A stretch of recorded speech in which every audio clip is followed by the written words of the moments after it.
concevoir les choses. Je vais essayer de vous en parler en termes larges, mais après, à vous de voir comment vous pouvez le caler sur votre vision du monde. Et l'idée, donc, c'est que ça fait intervenir un soi réel et des soi cachés. Le soi réel, ça peut être un macrocosme, des soi cachés, des petits microcosmes. Le soi réel, donc, c'est ce qui perdure au-delà des temps, qui est toujours présent. Et les soi cachés, c'est ce qui nous empêche d'être en contact avec la réalité de la permanence. Et entre ce soi réel, cette identité réelle, et ces soi cachés, eh ben, il y a des lignes que j'ai tracées et qui descendent la conscience de l'unité vers ce qui semble être divisé. Les soi cachés, en fait, ils sont cachés parce qu'on ne voit pas que ce sont des soi encore. Ils s'affichent un peu comme des choses en séparation du soi réel. Donc sur ces lignes qui descendent la conscience du soi réel petit à petit vers la soi cachée, on a plusieurs niveaux. Plus on va être vers le haut, et plus on va être proche de l'identité permanente, éternelle. Donc en fait, Cyril Redon s'est servi de ce dessin dans le Reiki unitaire pour expliquer comment descend l'énergie du Reiki sur nous, l'énergie universelle vers nous. Il y a vraiment quelque chose qui fait le lien entre la source, ce qu'il appelle la source de toute conscience, de toute lumière, de toute vie, et nous qui sommes là sur notre chemin en train d'essayer de devenir équivalent de cette source et d'avoir un potentiel infini créateur. Et donc il y a plusieurs niveaux et il se servait de ces plans de niveaux pour expliquer ce qu'il appelle la conscience, les collectifs de conscience des maîtres ascensionnés ou des guides, comme le guide Usui. Alors vous avez peut-être entendu parler d'Usui, qui est celui qui a réinitialisé la tradition du Reiki dans le monde il y a un siècle ou deux, et qui a cette image d'avoir été un peu comme un soi caché, et puis petit à petit est redevenu ascensionné, remonter les plans de conscience, et est devenu à nouveau un maître avec un potentiel infini créateur et avec cette énergie de l'infini dans ses mains. Et donc la conscience des maîtres ascensionnés se situe au-dessus de la conscience des petits individus.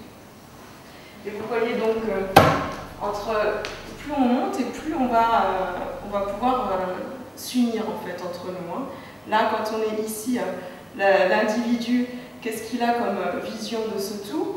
Il a une vision qui est presque séparée de celle de son voisin, qui est entre ces deux lignes.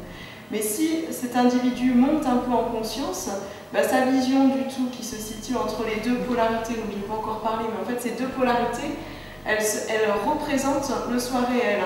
Il y a de l'ombre dans la réalité, dans l'identité.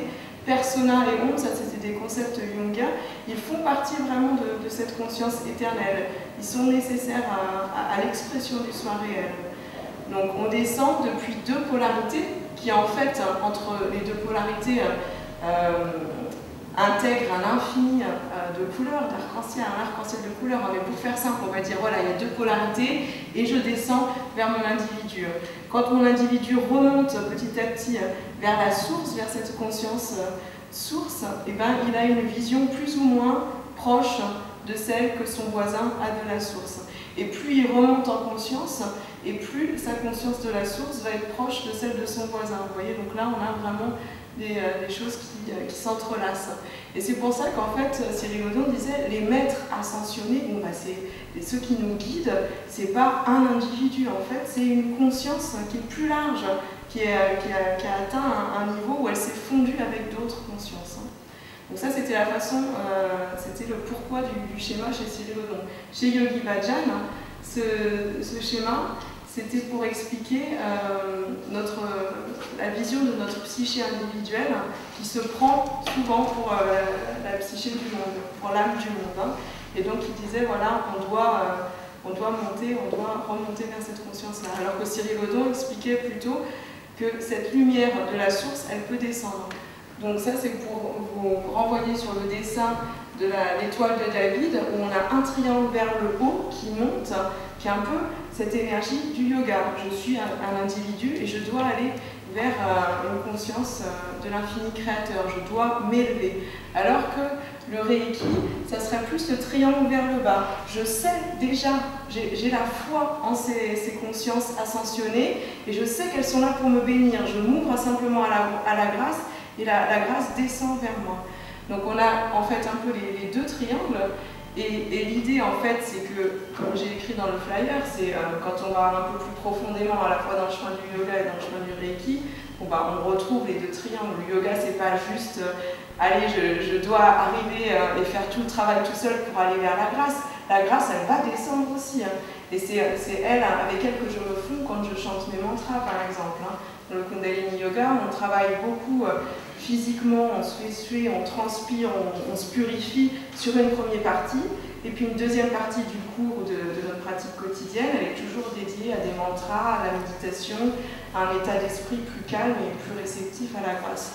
Et dans le Reiki, c'est pareil, c'est pas juste la grâce va descendre et moi j'ai rien à faire.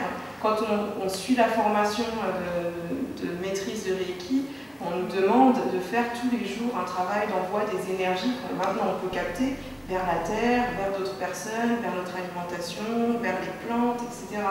Donc il y a un travail aussi de transformation à faire. Et ces deux chemins, c'est un peu ce qu'on appelle dans le yoga Bhakti et Shakti. Alors Bhakti Yoga, c'est la dévotion, c'est la foi, donc je sais déjà qu'il y a des maîtres là-haut qui me permettent de descendre la lumière, donc c'est facile, je suis déjà fusionnée avec le tout. Et Shakti, c'est la force, la transformation, l'énergie qui va plus monter. Donc on parle de ces deux énergies un petit peu séparément, mais en fait elles sont très liées. Alors dans le Kundalini Yoga, on dit qu'on travaille vraiment Bhakti et Shakti. Maintenant, quand on se place à un plan plus grossier, on va essayer de comprendre les choses, et qu'on place le Kundalini Yoga face au Reiki, moi j'ai envie de dire le Kundalini Yoga, c'est plus Shakti, la force de transformation, et le Reiki, c'est plus Bhakti, la force de dévotion, où il faut que j'ai cette confiance dans les plans supérieurs et que j'arrive vraiment à ressentir cette hypothèse qu'il y a de la lumière qui peut descendre à travers moi vers le bas. Et ce dessin, donc un triangle vers le haut, un triangle vers le bas, c'est le dessin vraiment qui représente, alors je vais introduire un autre concept qui va revenir un peu plus tard dans notre atelier, c'est le dessin qui représente la Merkaba. La Merkaba, c'est le corps multidimensionnel, éternel. Donc c'est cette conscience en fait multidimensionnelle, cette conscience qui fait qu'on peut être à la fois ici et ici, et ici, et ici, et ici. C'est ce quelque chose qu'on cherche tous finalement, et dans toutes les traditions, pour être à la fois en connexion avec le tout, avec la grâce, avec l'éternité, et en même temps être en connexion avec notre vie quotidienne, parce qu'on n'est pas là pour aller en haut des montagnes et quitter tout, mais on voudrait expérimenter cette matière sur notre corps sur la terre. C'est pour ça qu'on est descendu dans ce corps. Donc ce schéma du corps de lumière, c'est assez intéressant parce que ça reprend vraiment cette idée de il faut monter et il faut aller vers le bas. Donc il faut vraiment être dans les deux sens pour réussir à installer cette conscience multidimensionnelle dans son corps. Donc là, je vous ai parlé de la source et puis de nous, les petits individus, mais on pourrait aussi appliquer ce schéma par rapport au corps multidimensionnel à soi-même. Hein. Le grand 8, ça serait notre conscience, et puis les petits 8, ça serait par exemple chacune de nos cellules. Et entre notre conscience et chacune de nos cellules, on peut voyager, on peut parler avec notre corps. Ça, c'est des choses vers lesquelles on va de plus en plus d'un point de vue scientifique contemporain, en psychobiologie, toutes les nouvelles pratiques de guérison, de sophrologie, etc.